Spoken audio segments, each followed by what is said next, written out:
আসসালামু আলাইকুম রহমতুল্লাহি ওবরাকাতু ইন্নাল হামদুলিল্লাহ ওয়াসসালাতু ওয়াসসালামু আলা মান লা নাবিয়্যা বা'দা আম্মা বা'দ। দেশ ও দেশের বাইরে থেকে যারা আমাকে দেখছেন সকলকে জানাই আন্তরিক শুভেচ্ছা ও অভিনন্দন। সম্মানিত দর্শক শ্রোতা, রবিউল আউয়াল মাস চলছে। প্রিয় নবী সাল্লাল্লাহু আলাইহি ওয়াসাল্লামের প্রতি ভালোবাসা বৃদ্ধির কয়েকটি আমল। এক নাম্বার হলো প্রিয় নবী সাল্লাল্লাহু আলাইহি ওয়াসাল্লাম সোমবার এবং বৃহস্পতিবার রোজা রেখেছেন। আমরাও রাখতে পারি ইনশাআল্লাহ। প্রিয় নবী সাল্লাল্লাহু আলাইহি ওয়াসাল্লামের প্রতি ভালোবাসা আরও বেশি মজবুত হবে, বৃদ্ধি পাবে ইনশাআল্লাহ। ২ নাম্বার হলো প্রিয় নবী সাল্লাল্লাহু আলাইহি ওয়াসাল্লামের সুন্নাত, অর্থাৎ আমরা ঘুম থেকে উঠে দোয়া পড়ব, আমরা ঘুমানোর সময় দোয়া পড়ব, আমরা খাবারের সময় দোয়া পড়ব, চলার সময় দোয়া পড়ব।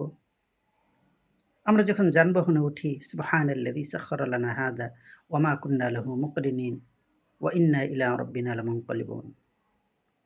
আমরা যখন ঘুমাবো আল্লাহুম্মা বিসমিকা আমুতু ওয়া আহইয়া। যখন ঘুম থেকে উঠব আলহামদুলিল্লাহিল্লাযী আহইয়ানা বা'দামা আমাতানা ওয়া ইলাইহিন নুশুর।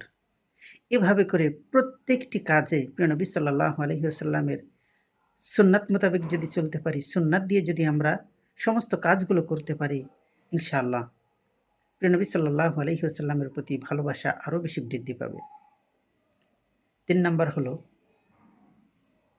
প্রিয় নবী সাল্লাল্লাহু আলাইহি ওয়াসাল্লামের যেই পথ আছে, পদ্ধতি আছে, সেই পদ্ধতি অনুসারে জীবনটাকে সাজানো। ৪ নাম্বার হলো প্রিয় নবী সাল্লাল্লাহু আলাইহি ওয়াসাল্লামের জীবনী একটু একটু করে পড়া, অর্থাৎ প্রিয় নবী সাল্লাল্লাহু আলাইহি ওয়াসাল্লামের মাক্কি জীবন, মাদানী জীবন যদি আমরা সকলে পড়তে পারি, আমরা অনেকেই হয়তো আমাদের ঘরে অনেক বিভিন্ন প্রকার বিভিন্ন রাইটারের বই আমরা পড়ি, কিন্তু আমরা একবার পড়ে দেখি প্রিয় নবী সাল্লাল্লাহু আলাইহি ওয়াসাল্লামের জীবনী, আমাদের হৃদয়ে কতটা প্রশান্তি আসবে আমরা সেটা উপলব্ধিও করতে পারবো না। প্রিয় নবী সাল্লাল্লাহু আলাইহি ওয়াসাল্লামের জীবনী পড়লে ইনশাআল্লাহ প্রিয় নবী সাল্লাল্লাহু আলাইহি ওয়াসাল্লামের প্রতি ভালোবাসা বৃদ্ধি পাবে। ৫ নাম্বার হলো প্রিয় নবী সাল্লাল্লাহু আলাইহি ওয়াসাল্লামের প্রতি দুরূদ পড়া, সব সময় দুরূদ পড়া।